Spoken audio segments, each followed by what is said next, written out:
Hey you guys, I hope y'all doing good in YouTube world.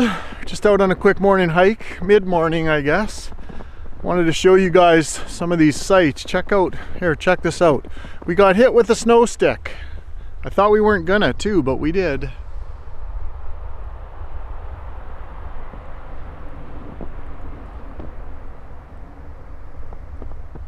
Cool, hey? I don't know how many people like snow, but I'm from Canada, so I kind of grew up with it. And I actually like it. I think it's kind of pretty in the trees. It makes things look nice. But like I said, it's been a pretty mild winter, so we really haven't had much of it, especially in the trees like that, like you can see. It looks cool. Anyways, I got a good ride in on the, actually let's go over to one of my favorite little cliffs here. I want to tell you guys about the XR here. Something you guys need to do to your XRs. Give me a minute here. So yeah, like I was saying, you guys, just out on a quick morning hike here, I wanted to show you guys some of the beautiful sights. We've had probably 6 or 8 inches of snow in the last couple of days, and it's all still in the trees, and it's supposed to get quite mild, so that's why I wanted to show you guys. It's here, I'll show you guys. Pretty nice, pretty cool when it's in the trees like that. It's pretty beautiful.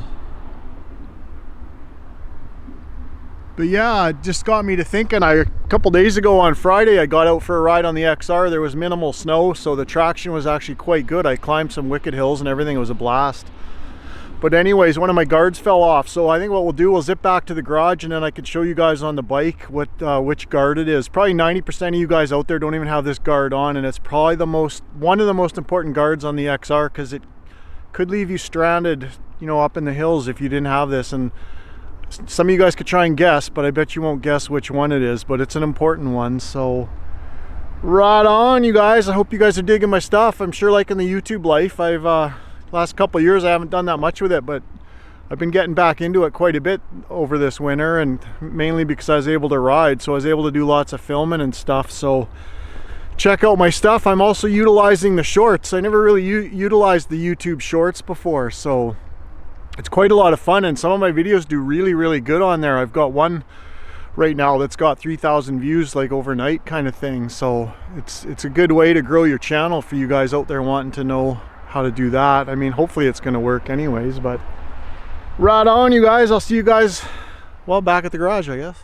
So yeah, like I was saying, you guys, I'll spin the camera around and show you the bike here on what I'm talking about, but this is probably one of the more important things you should do to the 650L. Not many people mention it. I don't know why, because it's a fairly common thing I see happen. Like, there's always people posting about it, but no one says a simple fix for it. So let me spin the camera around and I'll show you guys what I'm talking about here.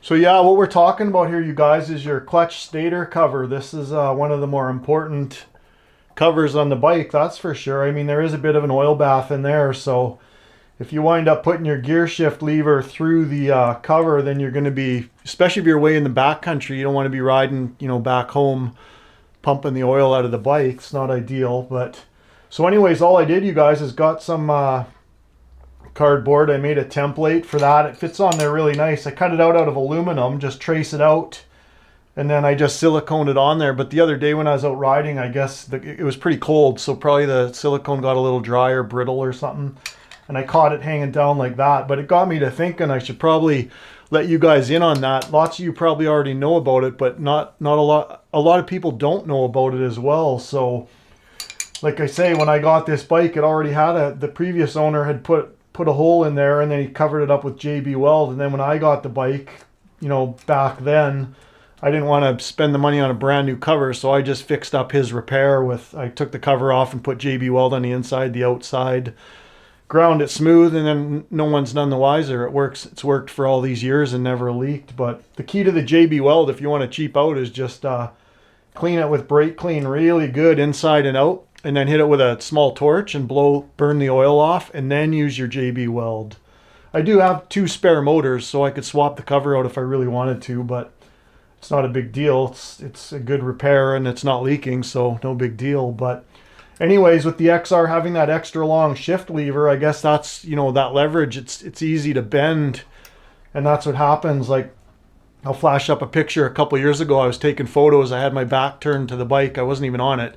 It must have been in some mud or something with the kickstand, and I turned around and it had fallen over right on a rock, And you can actually see on here that it's got quite a good gash in the aluminum. So obviously that right there saved me, you know, that simple piece of aluminum that's probably worth a couple dollars and an hour of your time to put it on there can save you all that trouble of having to buy a new case. And it's a pain to change these too.